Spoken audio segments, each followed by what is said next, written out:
Chapter 18 Androcles and the Lion. Charlie Chatter's Report.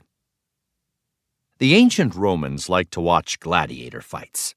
They liked to watch a gladiator fight against other gladiators or against wild animals. As mentioned in a previous chapter, the Romans even built the Colosseum for these fights. The Colosseum was so big it could hold 50,000 people. This is a gladiator story, and it ends in the Colosseum. You may be surprised by the ending. Once there was a Roman slave named Androcles. Androcles escaped from his master and ran away. One night, he hid in a cave. He crept into the cool darkness, lay down, and fell asleep. In the middle of the night, Androcles was awakened by a loud roaring noise. He got up and squinted in the darkness. What he saw scared him half to death. It was a lion returning to his den. Androcles shrank back, fearful for his life. Then he saw that the lion was suffering. It was roaring in pain. The great beast limped into the cave and flopped down. It lifted its right front paw and licked it.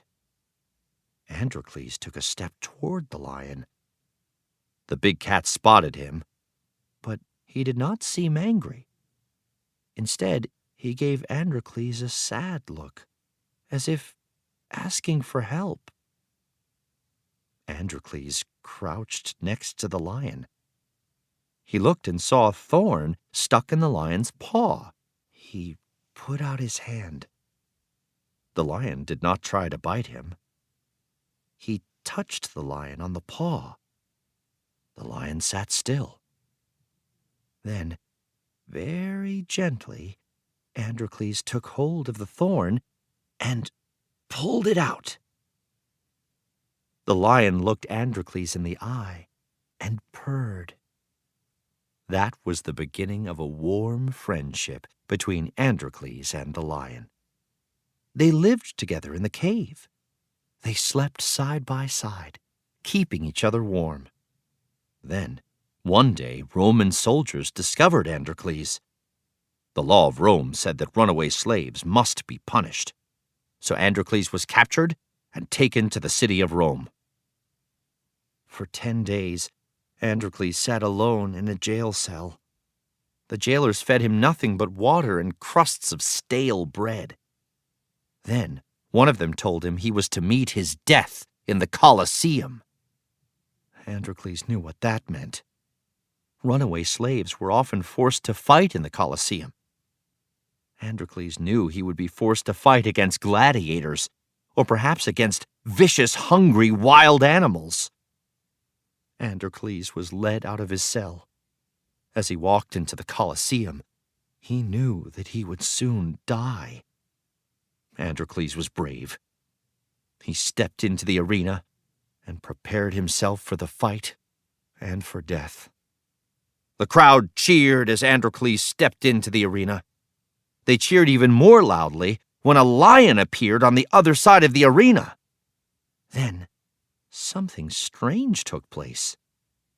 This was not just any lion. It was the lion Androcles had befriended.